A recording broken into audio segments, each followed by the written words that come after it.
Ameongoza hafla ya kuhitimu kwa mahafali zaidi ya 3,000 wa maafisa wa magereza katika chuo cha mafunzo cha Ruiru.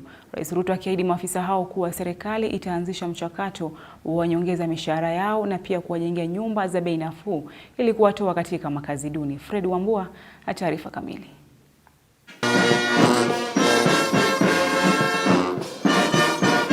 Rais William Ruto ameongoza hafla ya kufuzu kwa mahafali wa polisi wa magereza zaidi ya 3,000 katika chuo cha mafunzo cha Ruiru, kaunti ya Kiambu. Rais akisema kuwa wanapania kuangazia awamu ya 3 ya nyongeza ya mishahara kwa maafisa wa magereza kuanzia tarehe 1 mwezi Julai mwaka huu baada ya awamu ya kwanza na pili kukamilika.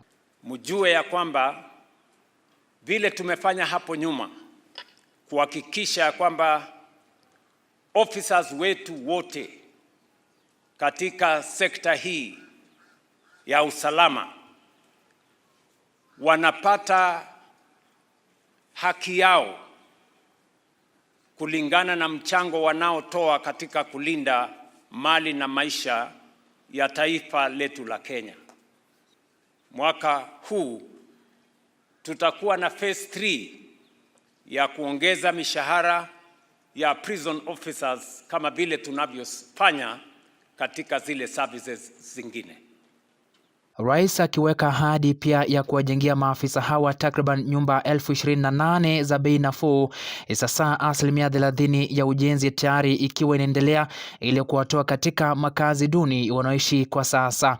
Vile vile ninaelewa ya kwamba officers wengi wanaishi katika makazi ambayo ni duni, na sababu hiyo ndio tumetoa pesa kama serikali kujenga upya nyumba za officers wetu kuishi.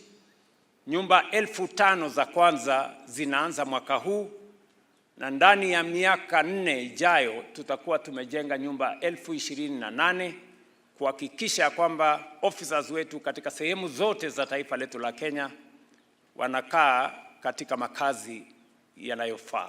Aidha, amepigia upato juhudi zao katika kuimarisha usalama nchini, hasa ikizingatiwa wako katika maeneo ambayo wanachunga wahalifu na pia kutoa mafunzo kubadili mienendo yao. It is on this third enabler of peace and security where you as prison officers play a critical and indispensable role by ensuring the safe, human and secure custody of offenders, maintaining order within correctional facilities and supporting the rehabilitation of those entrusted to your care. You form a vital pillar of the national security architecture.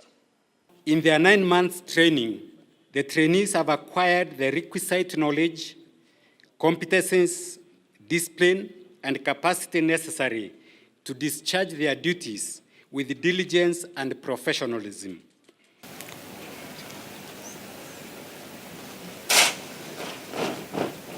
Fredrick Wambua, Undugu TV.